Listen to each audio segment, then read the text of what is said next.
Today's podcast is brought to you by StrongHeartAcademy.com, where no heart is no victory. We are also brought to you by BJJ To Go. If you want to build your game and learn jiu-jitsu, go to bjjtogo.com. Third thing we're brought to you by is Rat Bat. You got rats? Want to kill bats? Kill them with a rat bat. Fourth thing we're brought to you by is hot dog flavored water ingredients. If you want to add it to your smoothie, hot dog flavor ingredient. I think that works. Okay. Say your name. My name is Sharman Stockton. And I know you through Peter. My nephew on my brother's firstborn child. Right. And it's funny, like I have, so Peter's been, I don't actually know how long he's trained with me, but he's my favorite person. He's my favorite person. He's just my favorite person. So, and everybody in my school loves Peter. And, you know, he's always talking Jesus talk. And I have a ton of, like, atheists in my school and just, like, different thoughts, or, like, maybe even, like, they don't even know what they are or whatever. But nobody ever care. Like, they're just so, they feel so, when he's talking to people, it's almost like he holds court. And everyone feels relaxed around Peter. You know, no one feels like they're being talked down to, or told that they have to be Christian, they're going to die and go to hell. You know, he doesn't talk that way. So everyone feels comfortable around him. And he's so willing to help people. Yes, he is. You know, I've never met anyone. My dad is close to that, but Peter's like a whole nother level. So the reason I brought you in, Peter talks about you all the time. And actually, Joel used to talk about you all the time. I don't hang out with David as much. And I only met their other brother one time when he tried to attack me when he went in jiu-jitsu. But did he win? No, Oh, he didn't win. Oh, that's a funny story. So Peter brought in his brother, John, from Hawaii, and he's a little. He's a the wild one. Yeah, I would say that. He's a little wild. And so he comes in, and he's like, I wrestled. I'm like, cool, I did too. I love wrestling. And he just went super hard with me. And he's bigger than me. He's probably the biggest of all of them. You know, he's kind of in between sizes between David and Peter, but he's like a little bit, I feel like he was stronger than both of them. Right. And he was just a really athletic guy. And so he came at me really hard, and I did what's called an arm bar. And I was trying to get him, I explained to him, like, hey, man, you need to say tap, which means like uncle or whatever. Like, say stop. And then we just stop. He did not want to do that. He was like, no, I'm not doing that. And I was like, well, that's Johnny. I'm not going to let this go because you're going to hurt me. And I just kept going. I'm like, I'm going to apply more pressure, and I'm giving you the option of mercy. Like, this is the thing with jiu-jitsu. You can give mercy in jiu-jitsu, which is also why I love jiu-jitsu. I don't have to hit you in the face. You know, like, you don't have to be hurt at all. Like, I control you. I can apply pain, and then you go, okay, I had enough. He just didn't do that. So it popped bad. And he stopped, and I was like, are you okay? He's like, yeah, I'm fine. Nothing happened. I was like, and I went to Peter afterwards. I'm like, you need to talk. You need to, like, you're a doctor. Like, you need to look at your brother. And I think Peter said he didn't see him for like a couple of weeks. And then he just told Peter, no, it's fine. Nothing happened. I was like, no, I know what I'm doing. Like, I think I hurt your arm. Like, either broke it or I popped some ligaments or something in it. And he just pretended like it never happened. And I saw him later at church. He just showed up one time on a motorcycle. And Dave was like, I didn't know he was going to be here. He just showed up with a giant backpack and just traveling guy. And then, there's no animosity. Like, I don't even know if he remembered me, but like, it didn't seem like there's any animosity. But like, I remember at the time, I was like, Peter, your brother's wild. He's a wild man. The guy's a wild man. He's like, yeah, he's a wild man. That's just him. And then I remember one time David told a really funny story of John in China. He did a mission in China, right? Where like he said that he had a beard and the snot. It was so cold. It was so cold and hard being that it like froze, and he was like he was suffocating because his snot he almost died from snot. And it was just such a funny story. I mean, at the time, I'm sure it wasn't funny at Right, the time, but that's right. when you tell it later, like, oh, that's a funny story. So anyway, that's my John stories. And then I traveled with David DeBlees. Right. That's why I met you. Yeah. Yep. Yep. And then in Honduras, and then man, I know a lot of your family. And then Joel ministered to me for a while. You know, a while. He really helped me. I think take my next walk with Jesus. Like he helped me kind of on a path. Right. And I try to tell Joel too. I always felt like he was really good. I think he really wanted to be a pastor in a congregation and do these big sermons. But I wanted to tell him that your strength is this one-on-one. Like he's so good with just sitting with someone and ministering to them and talking and just easygoing and explaining to them. And he's so intelligent and he has such a great background, like with Greek, and his knowledge of the Bible is ridiculous. But sometimes I think, you know, pastors, you can have different skills, but everyone wants the big church. Sometimes I think they want to be the leader of the church, but I think that's not always what God has for you. You know, sometimes it's, you know, you can almost make. I feel like you can almost make more one-on-one experiences creates more stirring of somebody than just speaking openly to like an open auditorium. Because on a Sunday, people just get this message and then they leave and then they do or do not do the thing. But when we're one-on-one and like it's a more personal thing, I think like accountability. There's accountability. Definitely There you accountability, go. There's accountability, and I just feel like it's actually a stronger impact. I don't know. I never sat down and said that to him. I should have said that to him. But I always felt like he had this pull to be something that he didn't understand what he was and what he had. Like I don't know if he had understood that or he wanted more than that, you know. But I'm like, that is an awesome gift. Like we were kind of talking about gifts earlier, you know, and sometimes it's hard, I think, for us to know what our gifts are, or even when they're in our face, like they're right here, like I don't know what I'm good at, and like looking over at the thing, like it's right there. That's what you're awesome at, and pursue that, you know. That I don't know. Anyway, I know I'm way off where I was wanting to talk. That's fine, and actually. I just wanted context of how I know you. I think that's wonderful. And I was able to stay with Joel and Kristen and Lily and Sophie and Georgia for 90 days. That's how long you're allowed to stay in the country. Okay. Oh, wow. And so, is this right? Okay. Yeah, that's fine. And so was kind of their... Yeah, I can hear you. Yep. And it was God's perfect timing. You talk about gifts. Yeah. I'm supposed to have gone to Cambodia to do a tutoring situation, and that falls through.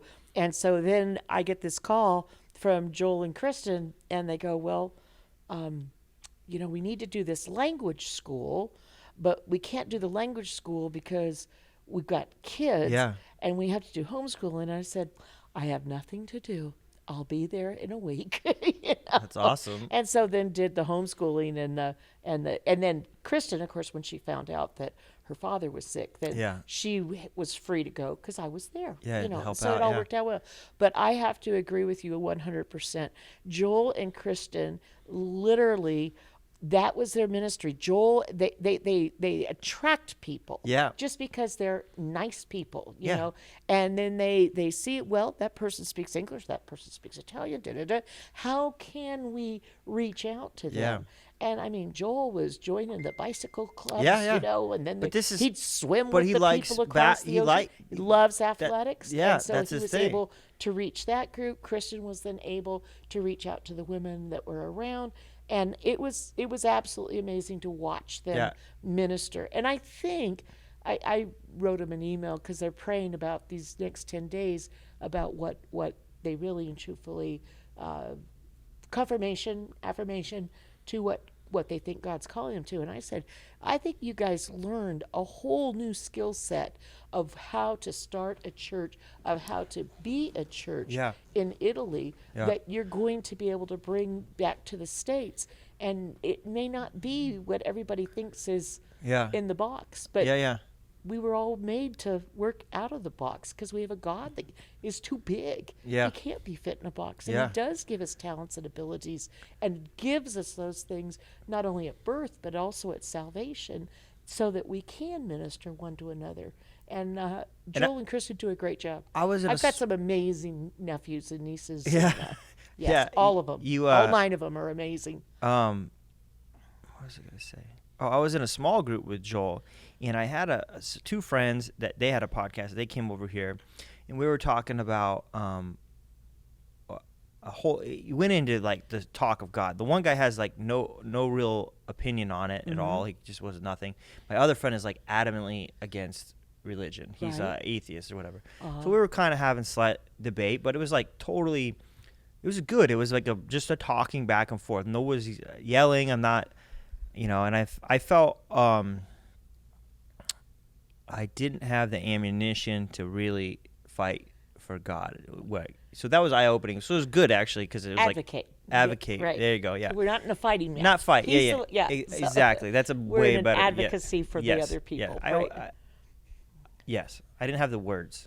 But he was talking about, what do you think about these mega churches? Like, well, I don't think there's a lot of them. Like, it's just publicity about them, but there's not a ton of them. There's maybe like 3 in Arizona, and I don't go there really because it's not my thing, but I'm not against them. And he's like, but they're taking all this money. I'm like, well, churches cost a lot of money. That's like, true. Like their air conditioning alone is probably $10,000 a month. Like, I know what my bills are. I'm like, and I was showing him like, this place is small, but you would be shocked how much it costs to just have this open. Right. Like, and churches aren't, they're organizations, but they're not like supposed to make money, but it still costs. There's the daily operational costs. Yeah, there's always things fall apart. Like the world falls apart. Like you can't not fix things. You can't, there's people that work there.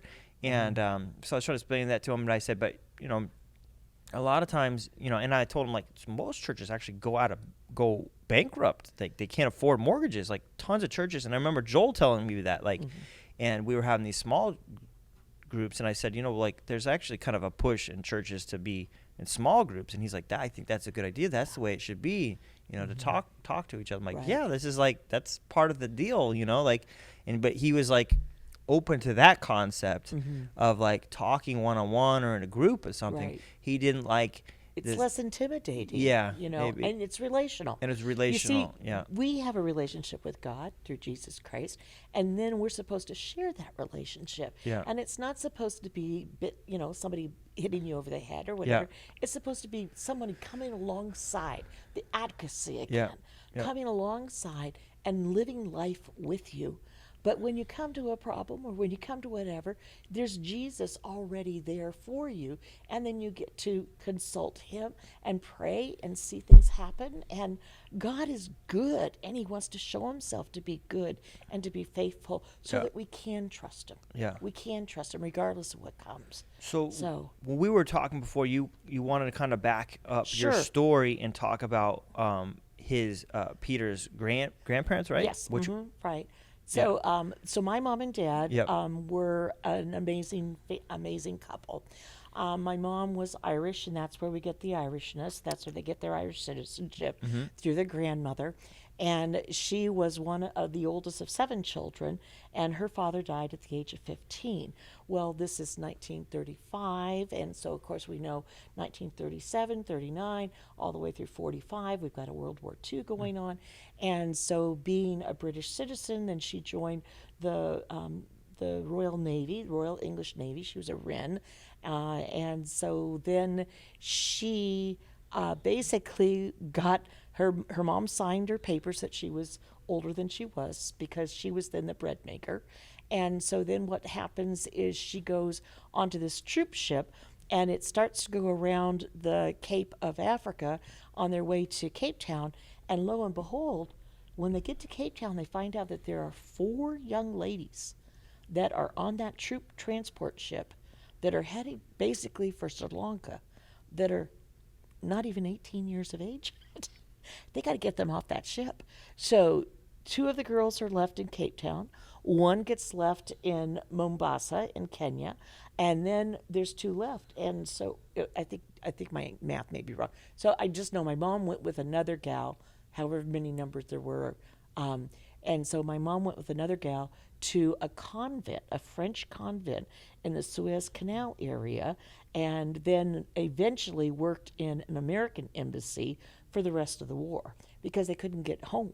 And so they're too young. Right. They were too young, so that's why they had to get off the transport. But then when they got to these places, then they had to stay there the duration of the war because there's no travel, it's too dangerous. Yeah. Right. So there's no way they could get home. So my mom served in the British Navy for 7 years. That's crazy. And then after that, she then worked with UNRWA, which was the United Nations, basically getting people repatriated to their homes and et cetera.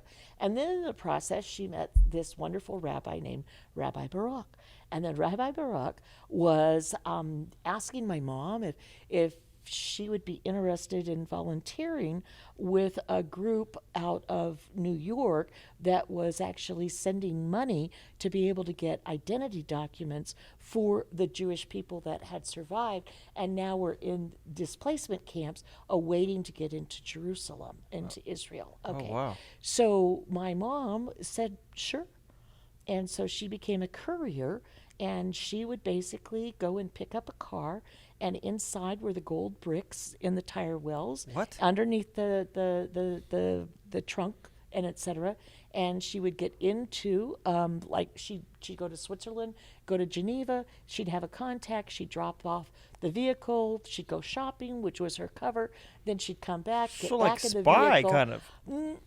A courier. But I mean, but clandestine courier. It was definitely clandestine, but it was after the war. But it was everybody wanted to get back to the Zionists. They wanted to get to Israel, but without papers they couldn't. Yeah. So my mom was the courier of the organization of the rabbis and et cetera to be able to pay the money for the papers. So she came in with money, she exited with identity documents. And then she was able to give... Who's making the identity documents? The identity documents were usually of people that had died.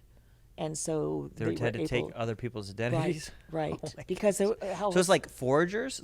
No. They were true people that had No, I know, lived. but people were just getting who was getting the documents? Not sure how that happened. Yeah, okay. I mean, but that's what the payment has to happen. Like, you had to be like... There had to be a transfer. Here's the money for the payments of the identity documents. And the less she knew, if she got in trouble, she didn't say. That happened here for years. That people were using dead people's... Mexicans were using just to get work, like to pay, and then... It's funny because the government was fine with it because they're getting taxes off of dead people. And they're like, whatever. Right. They didn't blind eye to it, like getting millions of dollars of dollars from, and then the Mexicans never received any of that Social Security. Like that just went to the government. Yeah. Anyway. But so that's what she was doing. That's a crazy story. She needed to go on an airplane, and my dad had served. When the war broke out, 1941. He became an officer and a pilot in the United States. Well, back then it was the Army Air Corps, then it was the Navy, then finally it was the Air Force. Okay, but he was a pilot, and then he had come over and was flying for an airline in between. The guys kind of, the war's over, so. Are we really wanting to be career military and so there were different opportunities for them to do things. And so he was flying this airplane, which basically took people from So he was American. To the other. He was American. My mom was British, right? Okay. And Irish. And so she's from Northern Ireland, so that's why she gets to be Irish, but she's actually a British citizen. Okay. So then what happens is they meet on this airplane.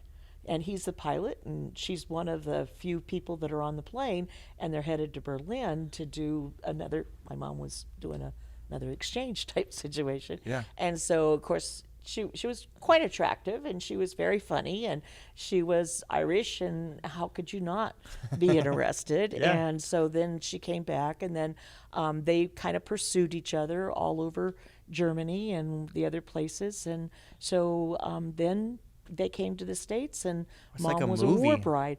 Yeah, their story's like a movie. But we grew like a Casablanca kind of movie.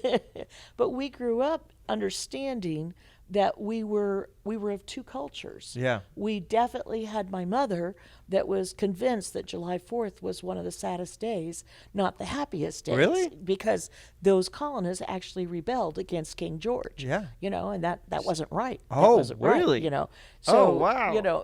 And then there were various other things. And your dad was in the army. And my dad's in the military, you better believe it. He's like... No, July 4th is a very good thing. But then she became nationalized, and so then she changed. But it was just cute. She spoke her mind. Maybe she just didn't like all that tea that was dumped. She's like, that's a waste of tea. That was such a waste. Yeah. So then anyway, we grew up. My dad had been a solid farm boy in Missouri, and then he's from Missouri? He was from Missouri, okay. St. Joe.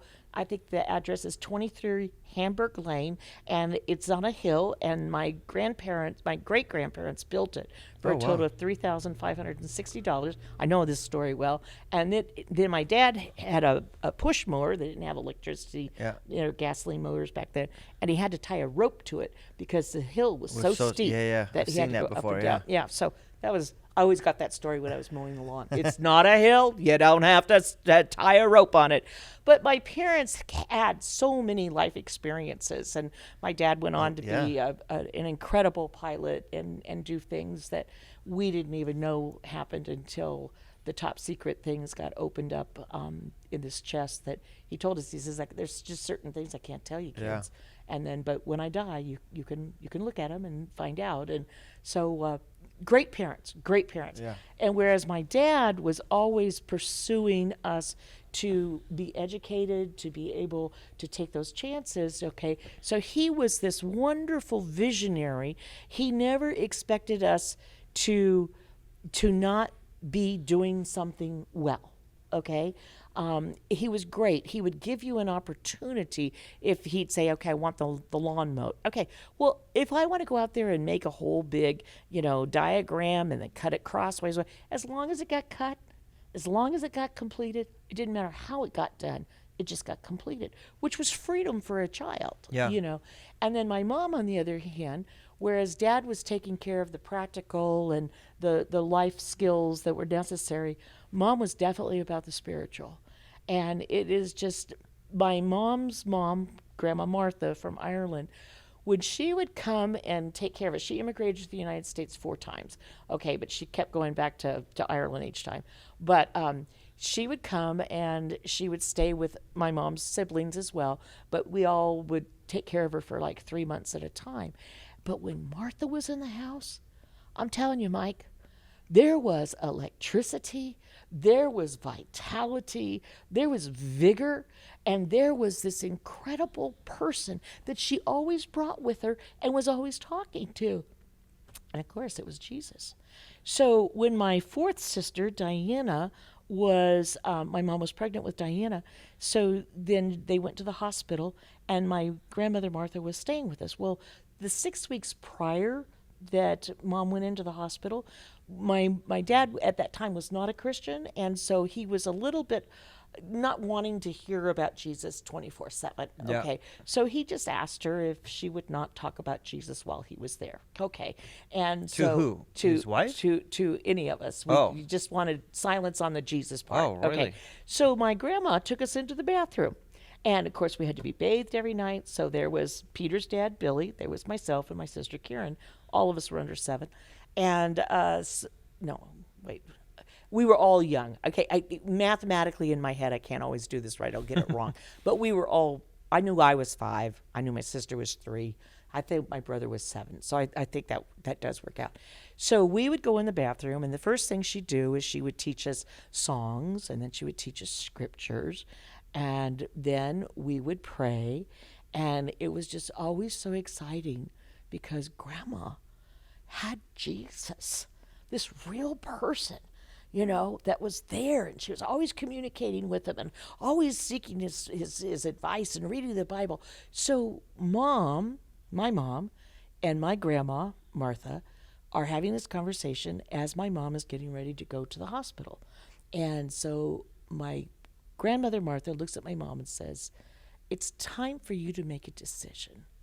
Do you really love Jesus and want to raise these children with Jesus, or do you not? And so, because she basically had kind of succumbed to the things of this world, okay, so was not actually walking with the Lord at that point. And so then what ends up happening is so mom's in the hospital, she's waiting to give birth to my sister Diana. And so then my grandma Martha has us in the bathtub that night. She explains the story of Nicodemus and how we need to be born again. And that's exactly what's happening. Right now, your mother is giving birth to, we didn't know back then, a new brother or a sister. But right now, you can ask Christ to come into your life, and you can be born again. And so all three of us just looked, and I really and truthfully didn't quite understand the doctrine, but I knew that if I could have the same Jesus that Martha knew, it was worth everything. And so we all accepted the Lord, and then in true Martha fashion, we all got baptized in the bathtub that night as well. So then it was wonderful, because when my mom came home, my little sister literally was not even knowing that her birth was actually the whole process of bringing my mom back to where she was in the Lord, so that she could grow us up in Jesus. And Jesus could be the most tangible thing in our lives, even though he's a spirit. But we saw his transformation in our parents. He saw, and then when my dad eventually came to the Lord, we saw the transformation in ourselves. We saw how we could truly be raised to be children that knew God and know that he knew our name and know that we had a plan and a destiny, like Jeremiah 29:11 says, for I know the plans I have for you, says the Lord, and they are plans for good and not for evil, and to give you a future and a hope. And then when you call on me, I will listen to you, because I know you by name. Do you know what that does to a 5-year-old, a 6-year-old, a 7-year-old? To know that God knows their name and will listen to you, the God of all creation. And so this is the way we grew up. We went to church to affirm what we'd already learned in the home. And so I always thank my little sister Diana for being born so catalyst that we could have all, that's right, we could have. And she also was a catalyst as I also I really believe that the Lord had a call on my life for Africa.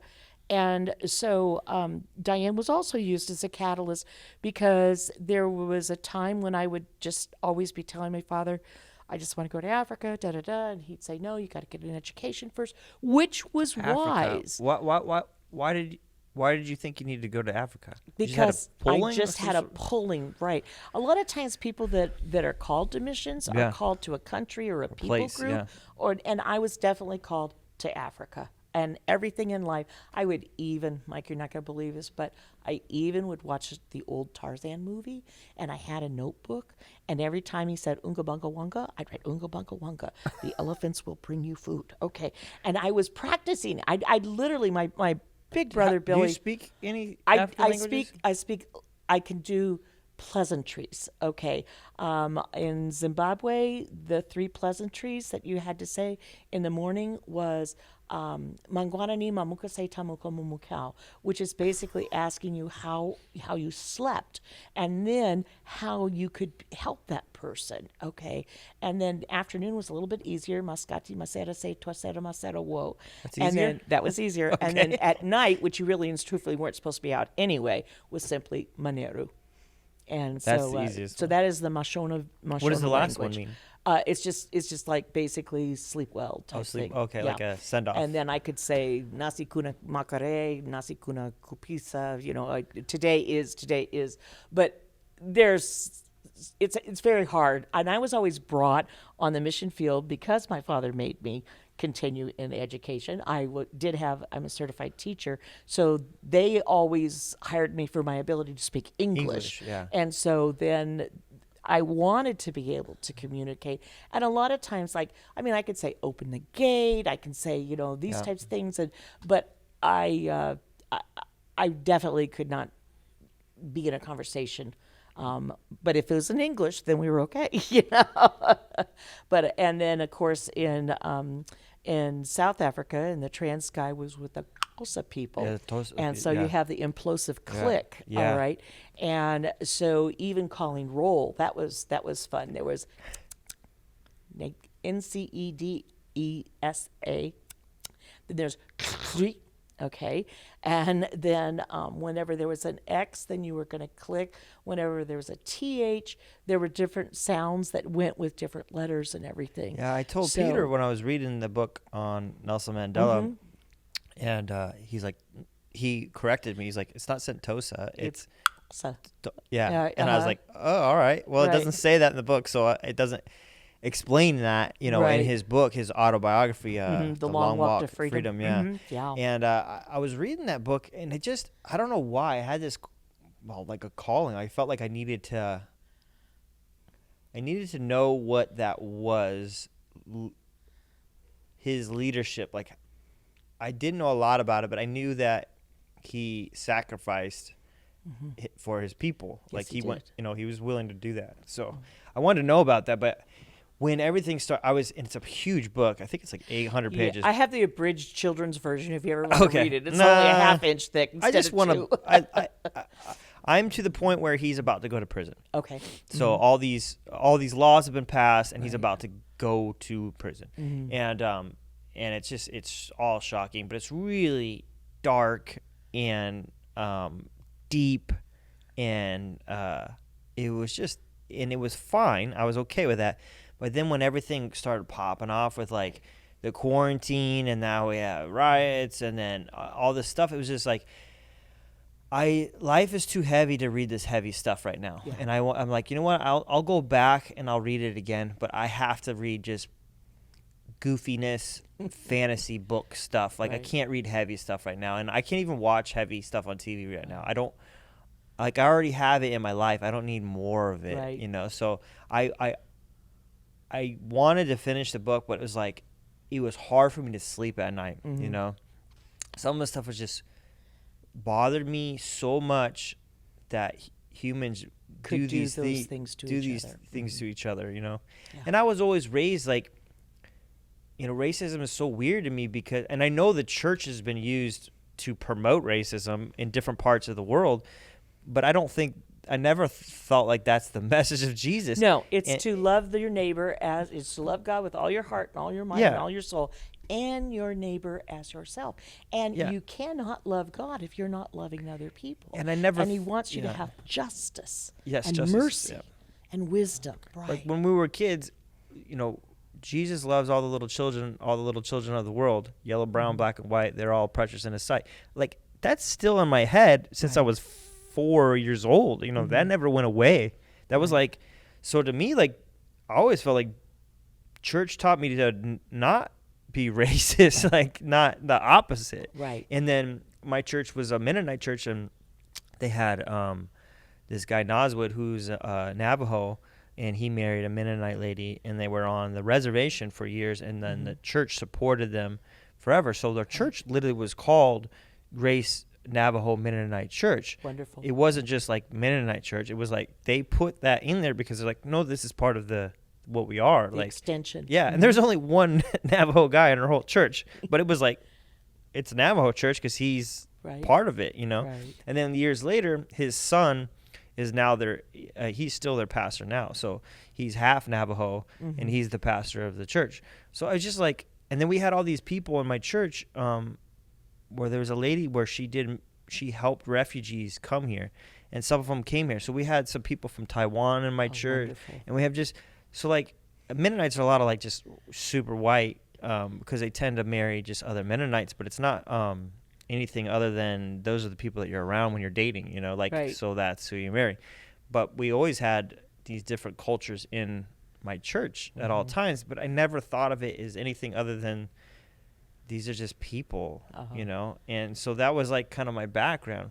Right. So I was always like weirded out when I hear people say that the church is racist, and because it is some places, and it's just weird to me. It's because it wasn't the way that I was raised or whatever. Right. So when I was reading this book, and about South Africa and just the terrible things and such a strange history too between like the Boers or whatever, the Boers, and then the British, and then the Africans, and then there was Indians there. I didn't realize that too. Largest population in concentration of from India. East Indians. East Indians, East Indian is in the Natal province, which is Durban is the big city than anywhere in the world. And I forget what they were calling them. They had their own thing. So when they were making all these like, they were trying to be politically, in the beginning it seemed they were non-violent politically, Nelson Mandela, but they were trying to align themselves with different people. Some of them were communists, some of them were whatever, and some of them were Indian. And they were, when you read the book, they were having struggles where some of them said, well, we don't want, the Indians were for Indians, and then the blacks were for blacks, and then obviously the whites were for whites. And but I was like, I never knew that there were Indians there. Like, so it was good to read the book just to have more context. Actually, Gandhi, if you know about his life or ever want to read about it, he actually was a lawyer in South Africa. Oh, okay. So he got his credentials and everything in England, in either Oxford. I knew that. Actually, I did know that. I didn't know he went came to South Africa because it was a British colony, to be a lawyer, right? And he actually did some of his peaceful, nonviolent demonstrations there, and before he even went to India to do it as a national leader. So, I would like to. I wanted to read more about Gandhi as well. I read like a part of a different book that had a whole story about Gandhi, right? But the book wasn't about Gandhi, if that makes sense. So I read some of the way they did it to fight the British, because they knew that once you fight, you can't fight the British physically, besides the United States. They were powerful, right? They're so powerful, and they were so good at using division. So the British government was so good at, like, even they did it in Africa too. They would take one tribe, they'd support that tribe. When that tribe got too big, then they would support the other tribe. Right. And it was very sad. They would make the tribes fight each other instead of the British, because they knew the British weren't big enough to fight everybody. Right. So they basically tricked everybody, and then would do treaties and then break treaties and all this kind of stuff. So he knew that, like, we can't fight these guys physically, but we can trick them by beating us and then getting attention for that and rising up that way. And so that was a really interesting book about that. And then also Martin Luther King and how he took some of those principles too from that. Well, the exciting thing is while you're taking your respite from the long walk to freedom, okay, let's jump ahead. And he came out, and he was a man of reconciliation. Yeah. The very first thing he said to everyone was, throw your guns into the sea. There's not going to be bloodshed. It's not going to be, we're going to take over and we're going to kill all the white people. Okay. We're going to reconcile. And like Lincoln. Yes, very much so, Mike, very much. And so in that reconciliation, then he was able to make incredible strides. And there's a really good movie called Invictus, Invictus, that shows how he was actually, because that was the year that South Africa took the World Cup in rugby, and he was there. He wore a springbok, which is the Afrikaner white team's jersey, and he was there as Mandela at the rugby match, and it was just amazing. But it's a great movie. It'll give you a lot of insight. But it was Invictus, and it had one of those really nice movie stars, either Brad Pitt or one of those other famous guys. Yeah, I think it's Matt Damon or something. Yeah, I don't. But the great thing is, you were asking about how this then would affect us. Well, Nelson Mandela. All right, we had, I had an incredible opportunity along with a friend, Michelle Conless, and Delinda Higgins. Okay, so our school that we had, that Peter taught at, and that was started by the Foursquare Mission there, and it was also totally, we had a board, and it was all these parents. And the reason we had this school with an English medium of instruction is because when Mandela got out, parents knew that their children could have the opportunity to actually go into a previously all-white school. Mm-hmm. Now, you could have two choices. You could go with the Boers, and you would speak Afrikaans. And, of course, that's kind of the language of the oppressor, so they really didn't want that. Yep. Or you could go with the British, descendants, and then you would be speaking English. Yep. So they came to the pastor of the church, the supervisor, Mr. Manthi, and his wife, and asked if they could have an English-speaking school. And that's how Valley Dawn Christian School was started back in 1989. I got there in 1990, and then got to meet the students and, of course, the families. And if they were all sent They were Xhosa. They were Xhosa people. Xhosa. X is the implosive consonant. Tosa. So sometimes you see it with an upside down or right side up exclamation point. So you know you're supposed to click. Okay. So there was because that's Nelson Mandela's tribe. He actually is Xhosa, but he's also Timbu. Yeah. Mm-hmm. Yeah. But it's all in that same area. He's in the Transkei. And so what ends up happening is one of our parents who was on the board, Mr. Indrozela, he comes and he says, "Would you like to come to Nelson Mandela's book signing?" And we're looking at each other like, well, sure. Okay. So he says, okay, so come on this day at this time to my school, which was a mission school. And so we tried to get there as early as we could because we didn't know what the roads were going to be like. You never knew if the dirt road was going to take you an hour, 2 hours, or if it had just been recently graded, it'd be 15 minutes. Well, what ended up happening is in order for all of the dignitaries around to get to that school in this rural area, they literally made the dirt roads without any potholes or anything, so all the BMWs and everything could come in. Well, we were shocked because we got there early.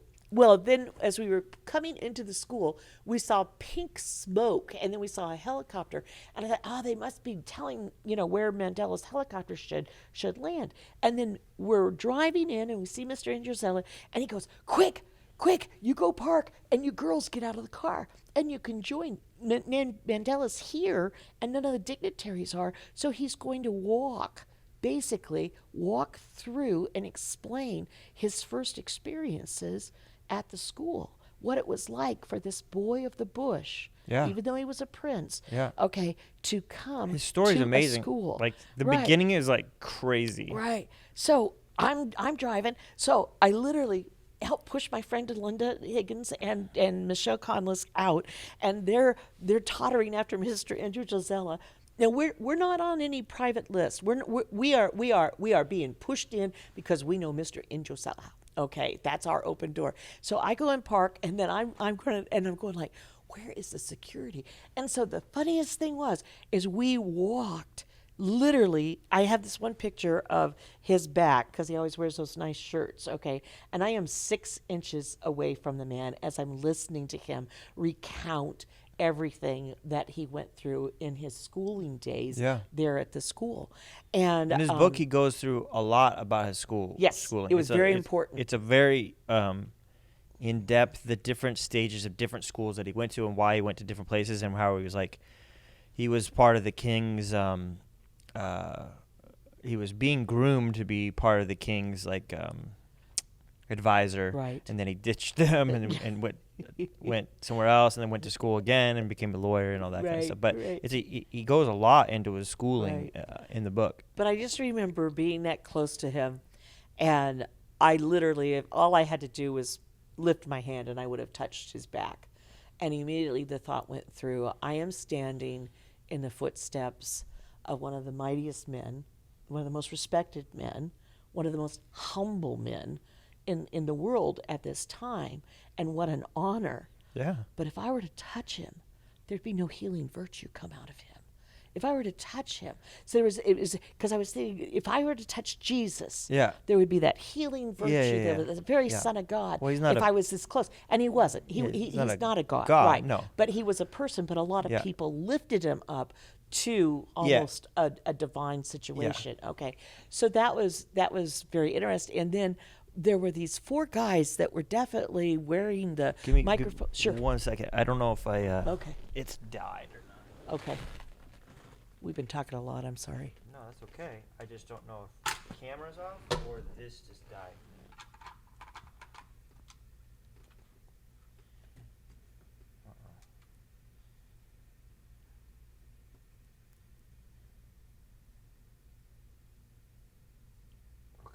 Just that died. Okay. We're still good. Good. That's good. Alrighty. Good clap. Okay. Yeah. No, we're good. We're good. It's just my monitor has a battery.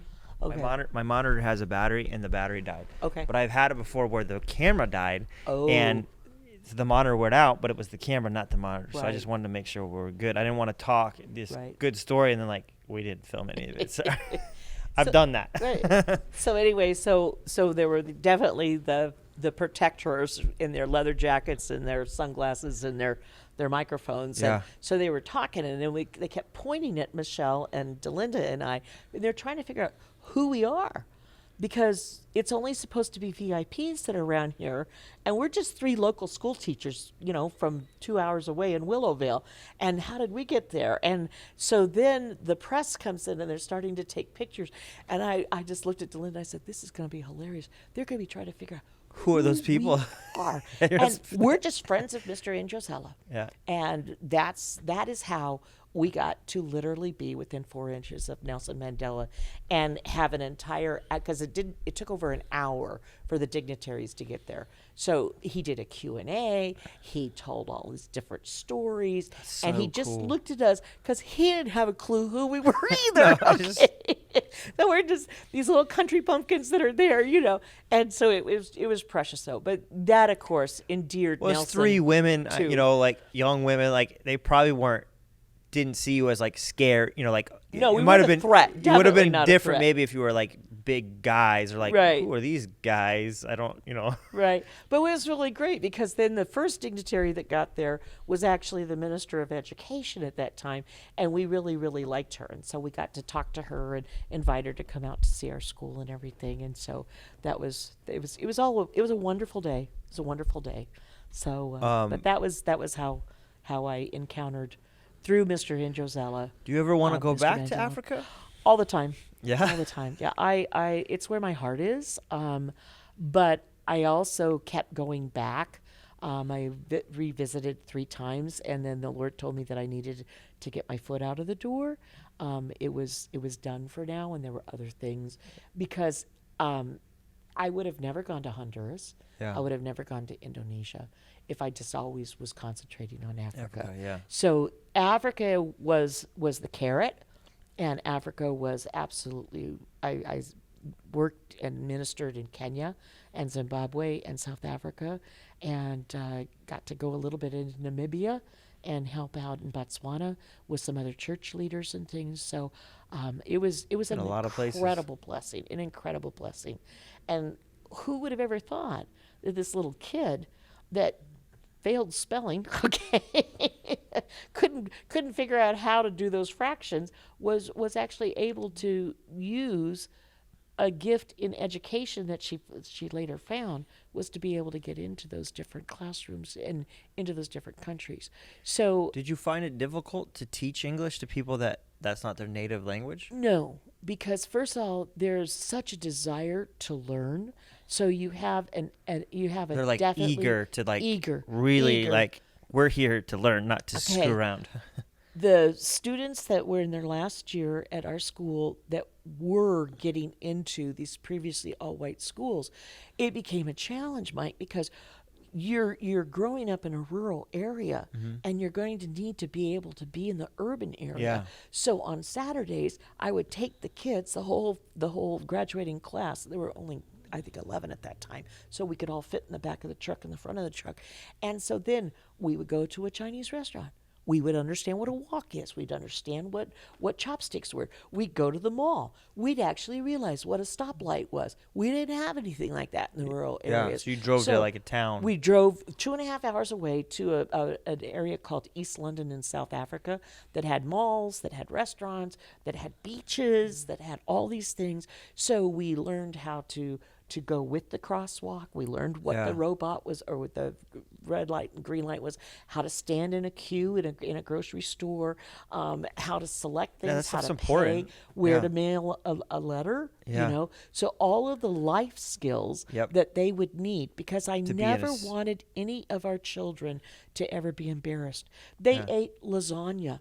I mean, I thought of every type of allegory or anything that they would have to know about, that some teacher would actually try to say, oh, well, I'm going to, humiliate these kids from the trans guy by mentioning something. And between minestrone, I mean, those kids were eating things that they'd never known before, but it was to prepare them, not only academically, but it was also to prepare them, the culture that they're going to go into.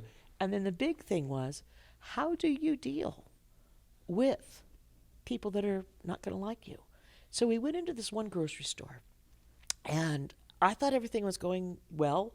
It was in a more open area, okay, and there were definitely people of affluence, because then seriously it was influence and affluence and economic separation rather than racial separation after things had opened up and everyone had gotten the vote in 1994.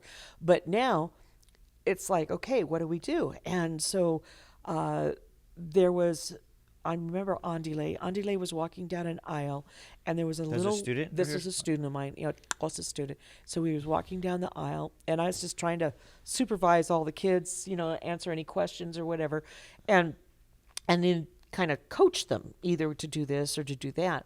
And there was a young white prejudiced young man with his dog, because you could take dogs into grocery stores at that time.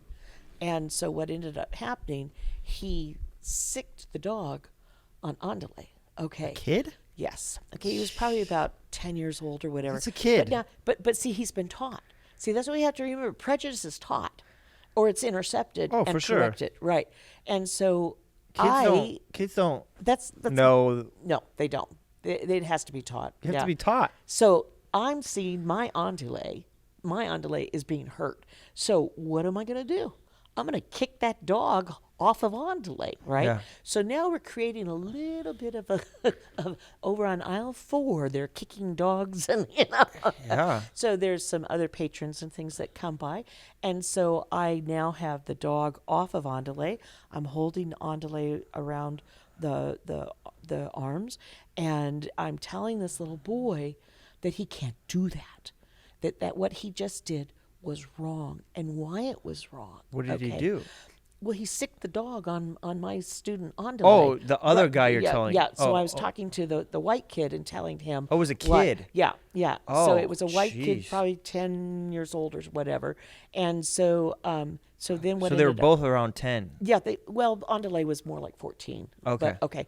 But what was happening was I was trying to explain to the white child and be able to hear Andale of why it was wrong for that to happen, to reinforce him that if this ever happens again. And then it's not okay. The necessity of the choice. Andale could walk out damaged goods. He could say, I hate white people. Yep. I'm not going to ever do this. But there has to, again, Mandela was reconciliation, always about reconciliation. So, and how do you reconcile? The first thing you have to do is be able to forgive, and then once that forgiveness is there, that little white boy and that dog do not own. They do not have any impact on Andale, because he has forgiven this boy and given it back, and it's not going to be a replayed video in his mind. Now, was it wrong? It definitely was wrong, but you still have a choice. You can either retaliate in like kind, or you can basically understand that this kid obviously was trained up this way, yeah. and Andale was trained up differently because they have the entire philosophy of Ubuntu, UBUNTU, which is I am because you are, and you are because I am. It's the golden rule, the silver rule, whichever rule you want it to be, that permeates all of basically sub-Saharan African, East African culture. And like, for instance, let's just take Andale. Andale buys an apple to eat in a store, and he's walking down, and he sees another person. And then, of course, in this situation, it would be black, because at that time, a white person wouldn't receive anything from a black person. But still, that's at that changing. Time. Yeah, that was 1998, and it was still very, very much. People were trying. Some were doing better than others at trying. But but if Andale had seen a black person, he immediately would not have considered that apple his. That apple was now that man that he did not know, but he didn't know. He had just consumed some apple, but he didn't know if that man had consumed. So then he would give the apple to the man walking up the street. The man up the street would receive the apple with thanks, and then he would take a bite and maybe another bite. But as soon as he met someone, then that apple would be passed again. So the whole Ubuntu philosophy is literally the golden rule, So we're going to, and again, I am because you are, and you are because I am. So I'm going to take care of you, and you're going to take care of me, And so that's the most important thing. But you can't do that if there's unforgiveness in your life, because then you're going to hold a grudge, And we taught the kids. It was very interesting because there were two large groups of people that were on the eastern coast of South Africa, and it was the Zulu, who you get shock in, etc. Mm-hmm. But Zulu is the men of heaven, and then we worked with the Xhosa people, which translates to angry men. So we really wanted to be angry men? The angry men. So we wanted to be able to get the kids to see that there actually is this propensity for them to react in anger. Yeah. But how wonderful that Mandela did not.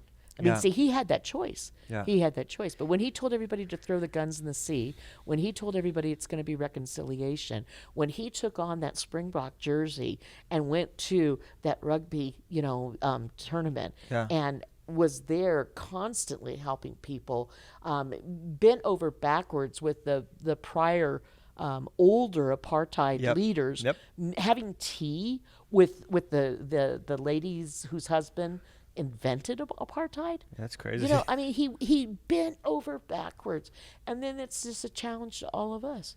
Are we bending over backwards to the people that have done wrong to us? Are we forgiving them so that we can make bridges and reconcile? His life is definitely a challenge to all of us, whether we're Christians or not, to reconcile with our enemies, to reconcile and to move forward, to see what can be done instead of what was done. Yeah. And to learn from it, and then to move on. But yes, I very much, Mandela is a pretty amazing person, as was Martin Luther King, as was Gandhi. Yeah. So I just want to read more about those people. I'll get back to that book. It's just right now I just can't do it. I have too much craziness going on. I need just fantasy. Right. I need happy stuff to read about, or nonsense. I'm reading some nonsense stuff that's just, it's sci-fi, not sci-fi, like fantasy, like Narnia type of stuff. Good. I just need something that's not real, would never be real. Hobbit. Never be real. So there's never even the drama within the book is not, I don't feel it as an actual thing, even though it is there's, I don't know, written drama, but it's, there's magic and stuff. Magic isn't real. So I know that I won't relate it and won't bother me or whatever. Right. Well, maybe that's a good story. We should probably just end it there. Okay, and, that sounds good. But I would have you on again if you ever want to talk. You're sweet, You've Michael. had so many cool experiences, I feel like people don't talk to enough people that had more life experience anymore. Young people don't talk to people that are older, and get these like, it's like gems, you know. Like I always tell people, like, I like listening to people because I want to, not that you had any mistakes, but I like to hear people about the, you know. Oh, I have a life of mistakes. I have a life of redemption, Mike, and that's the exciting thing. That's that growth. Yeah. I'm not perfect. I've never been perfect. No. And believe me, I have made so many mistakes in my life, but I have a God who covers grace. You won't live long enough to make all the mistakes, is my point. Right. So sometimes when I hear people, you know, they learned from their mistakes, and I can learn from their mistakes, so that I don't have to make the mistake. Right. In theory. Yes. You know, like in theory, that I won't make the mistake. But I always, you know, I like listening to people's journeys because of that. Like, I feel like I learn something from people when I talk to them about the things that they've done or been, or struggles or whatever, because, like, again, I won't live long enough to live all the struggles and all the things. So you can learn a lot from people, but and jiu-jitsu has done that to me forever, because I started when I was 20, and I was surrounded by all these guys that are like 35, 40. So, like, they're in a different place. You know, some of these guys I've known for 20 years, and they've gone through divorces, they've gone through businesses, they've achieved different things in their life that I was not at that place yet, but one day I might be at that place, and that because now I'm 40, right? You know, so now I'm where they are, right? But I got to hear a lot of things and be around older gentlemen that I wouldn't normally hang around with. You know, you generally hang around with your peers, which are generally your age. So jiu-jitsu helped me a lot with just being around older men and getting points of view, you know, and honest and life experiences, but honest points of view, not like just, you know, exaggerations of why they're awesome. Like, you know, people generally in jiu-jitsu will just tell you how it is, like, this is how it went, this is how it's going down. So I like talking to people that are older than me, but has, you know, they have a rich life, you know, you can learn something from. And I think it's a mistake that we're not sharing that enough, I think. Where, like, a lot of cultures, like, where someone older would live with you in the family and could be telling these stories, you know, and it's not, you know, there's more independence, you know, older people are more independent, so they live by themselves, they visit sometimes, but, you know, one of the things that they feel like we're losing is that, like, because they're not in the house with you, you're not getting the stories anymore.